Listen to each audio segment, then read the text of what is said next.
សិកតែបច្ចុប្បន្ននេះដូចមិនសូវបានផលល្អយកឡានពីបាដោយព្រោះទូរ៉េឡើងភ្នែងស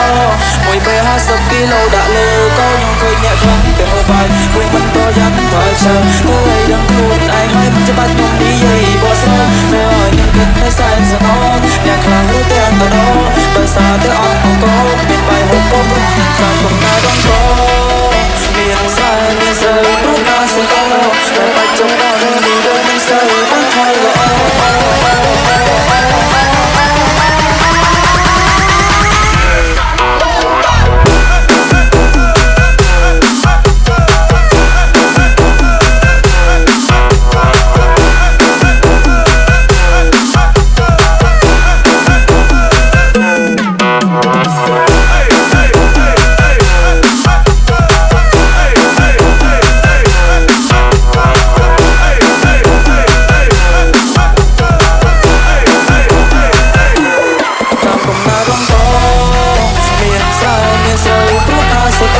แต่ปัจจุบันนี้โดนมันใส่ไม่พอหรอก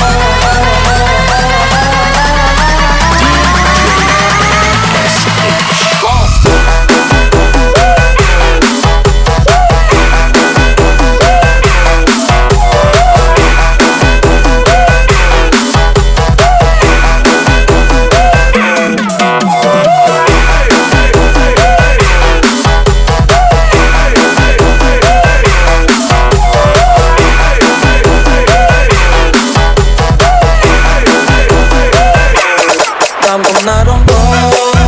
មានស្រែមានស្រូវទូកាសិក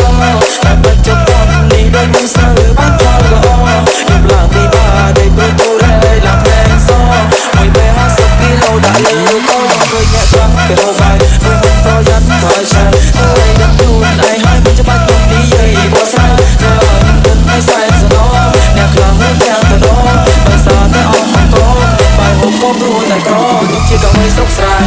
ចេញមកខ្ញុំស្គាល់ពាក្យម៉ែកុំធ្វើដូចមានតែឯងត្រូវចាំថាមានខ្សែដែលជាប់មិនខ្លាំងទោះវាអាចហងបានយូរអង្វែងធ្វើស្រែមិនស្រួលចង់បានស្រូវវិញទីបានពេលព្រឹកទៅចូលដូចពេលថ្ងៃរយសាទៅស៊ីទៅពុះស្អែកឡើងទៅមកចាប់ចាំហាថ្ងៃហាត្រូវចូលឡើងខ្លាំងដូចឆ្មារងកគឺសំខាន់ដល់ប្រដាគ្រប់សម័យបើសិនមិនមានពេលសង្គ្រាមបានได้ใช้តែកសិករក៏មិនសូវបានកម្រៃចង់ឲ្យស្រូវឡើងដូចដូចពីគាត់ប្របីខ្ញុំចេះតែគិតហើយនឹងគិតដល់ពេលដែរទៅគឺសិនសំខាន់ពីស្រីមិនឲ្យខ្លាំងមួយចំណុចដូចជាធ្វើស្រែនឹងទឹកសម្រាប់ទីខ្ញុំ This is Say Heartbeat.